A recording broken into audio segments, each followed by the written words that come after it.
Halo, selamat pagi anak-anak.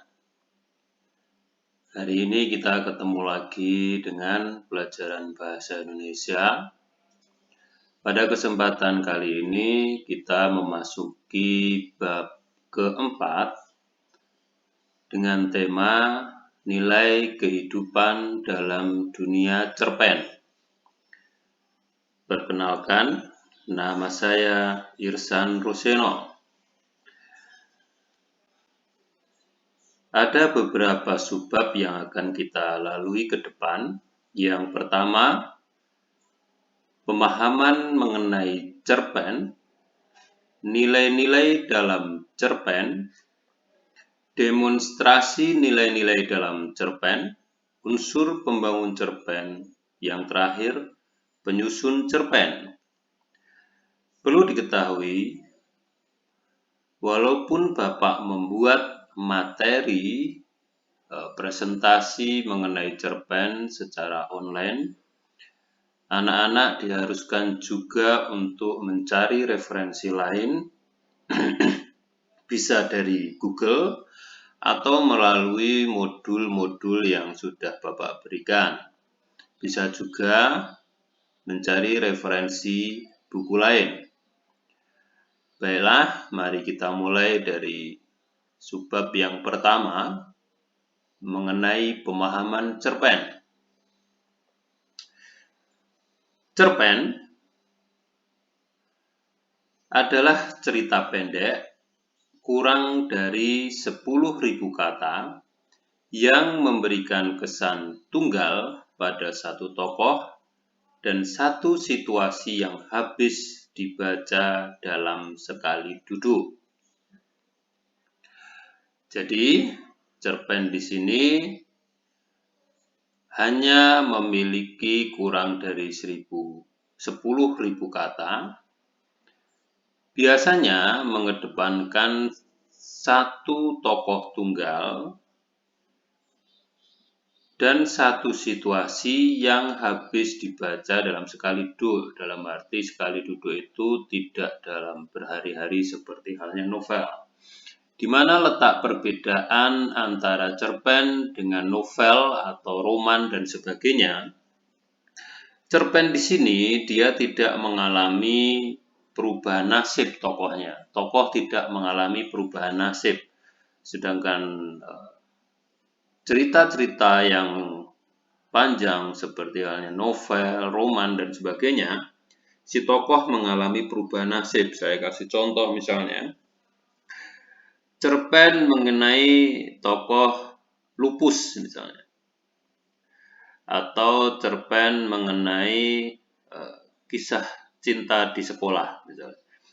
Jadi hanya menceritakan kisah-kisah yang ada di sekolah, atau menceritakan tokoh si Banu di kelas 12 misalnya, tanpa tidak sampai si Banu lulus, atau tidak sampai si Banu masuk kerja, atau tidak sampai si Banu menikah. Jadi si tokoh tidak sampai mengalami perubahan nasib. Nah, seperti itulah gambaran pemahaman mengenai cerpen. Ciri-ciri cerpen, pertama, panjang karangan lebih kurang 10 halaman. Kemudian habis dibaca dalam sekali duduk, tidak menggambarkan semua kisah tokoh, jadi hanya menonjolkan pada satu tokoh. Ada konflik, tetapi tidak menimbulkan perubahan nasib pelaku. Tidak sampai ke tokohnya dihukum mati, atau tokohnya sampai lulus dan bekerja, sampai kaya, sampai menikah, tidak. Hanya sebatas lingkup waktu di mana dia tokoh itu diceritakan. Kalau misalnya kisah percintaan di sekolah, berarti hanya di sekolahan. Hanya menimbulkan satu alur.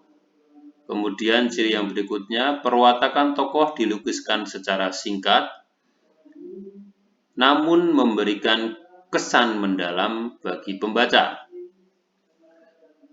Jenis-jenis cerpen dilihat, saya hanya akan menyampaikan jenis-jenis cerpen berdasarkan jumlah katanya. Apa saja? Yang pertama,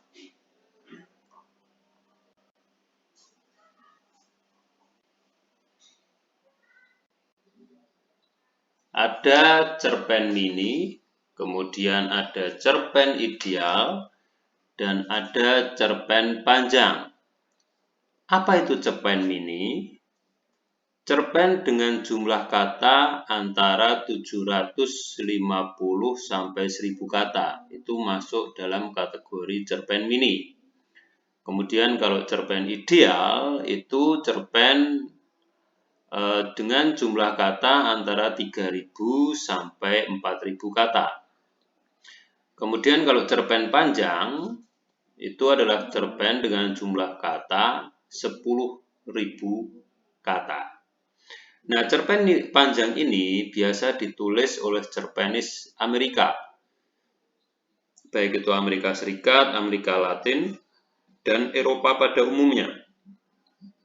Cerpen ini biasa ditulis dalam sering muncul itu pada kurun waktu 1940 sampai 1960.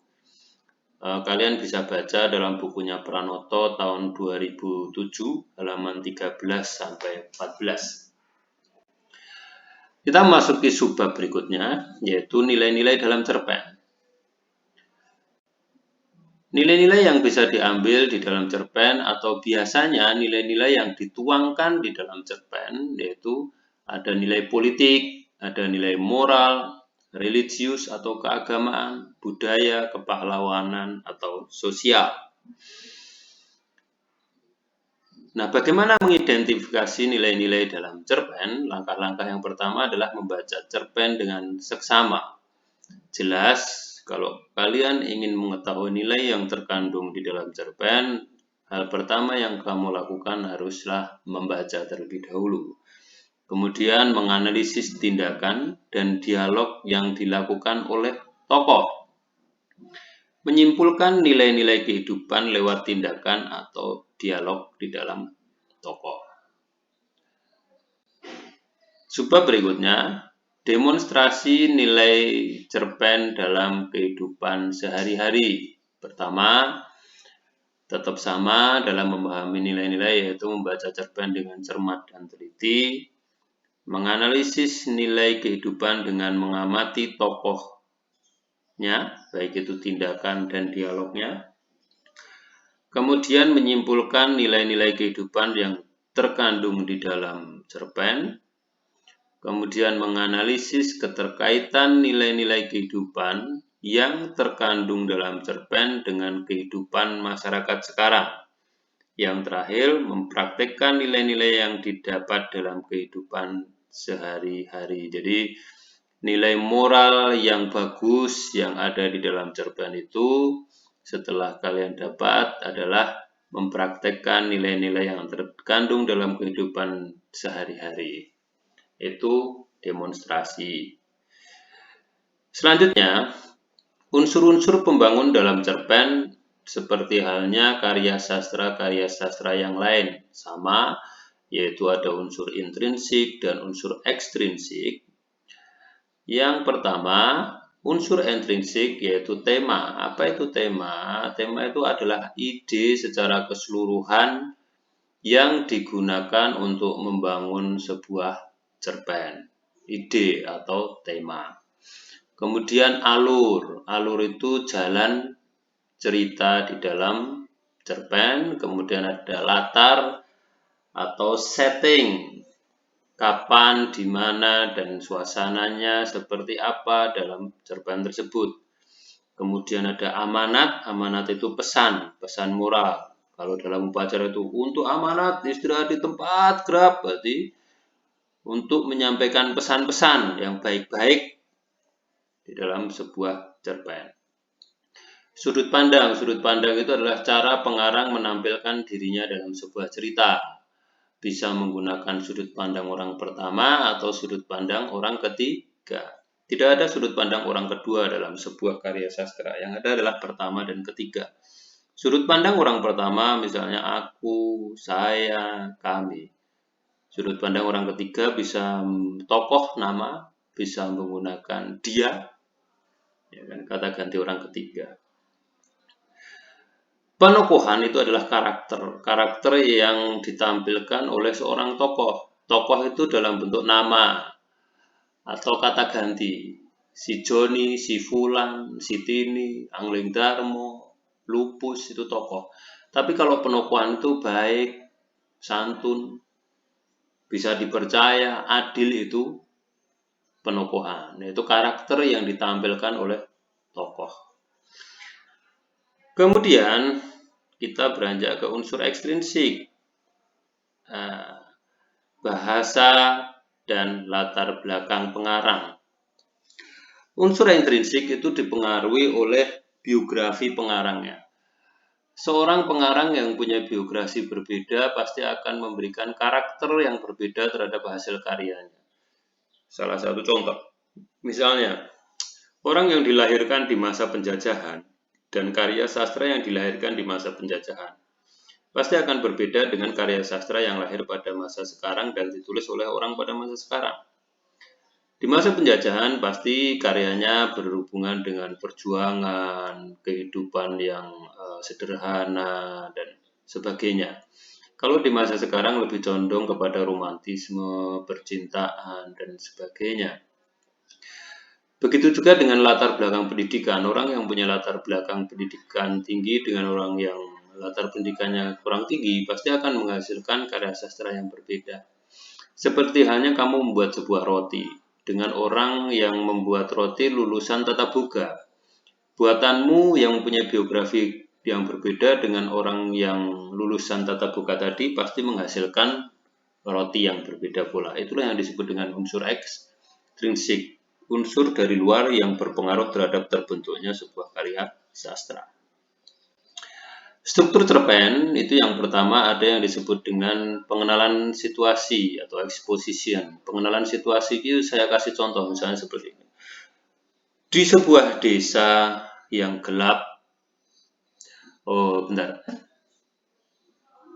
di tengah hutan yang gelap dan dingin diiringi suara-suara jangkrik. Duduklah seorang lelaki tua dengan sebatang rokok sembari menatapkan matanya yang tajam. Dia sesekali menyeringai dalam keheningan. Nah, itu namanya pengenalan situasi. Ada di situ dingin, ada jangkrik berarti sunyi, ada orang tua tokohnya di situ menyeringai, tajam karakternya. Nah, itu namanya pengenalan situasi. Pengungkapan peristiwa. Ada bagian struktur yang kedua yaitu komplikasi, yaitu awal mula pengenalan peristiwa. Tiba-tiba datanglah seekor harimau.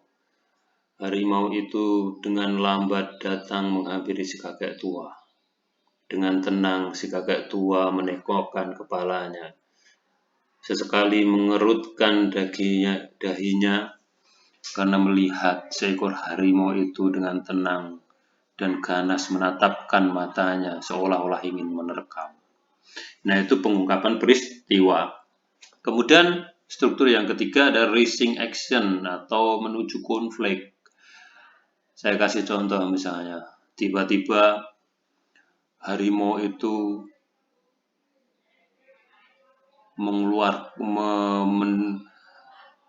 mengeluarkan suara aungan yang sangat keras dan tiba-tiba kakek pun dengan sigap berdiri dan mengacungkan tongkatnya. Itu sudah menuju konflik. Kemudian puncak konflik itu adalah turning point, yaitu puncak konflik. Harimau melompat menuju orang tua tersebut dan orang tua itu dengan cekatan menusukkan tombaknya tepat mengenai leher si harimau. Nah, itu namanya puncak konflik. Kemudian yang penyelesaian saya kasih contoh atau ending atau koda saya kasih contoh. Setelah si kakek tua menancapkan tongkatnya ke leher harimau, harimau pun bersimbah darah. Dengan lemah dan lunglai harimau pun beranjak pergi. Kemudian si kakek melanjutkan duduknya sambil menangis. Aku telah melukai ciptaan Tuhan. Aku telah merenggut nyawa sang harimau. Dengan rasa menyesal, si kakek tua menitihkan air matanya dan perlahan beranjak meninggalkan hutan. Nah, itu contoh-contoh bagian-bagian dalam struktur cerpen. Semoga dipahami. Kemudian,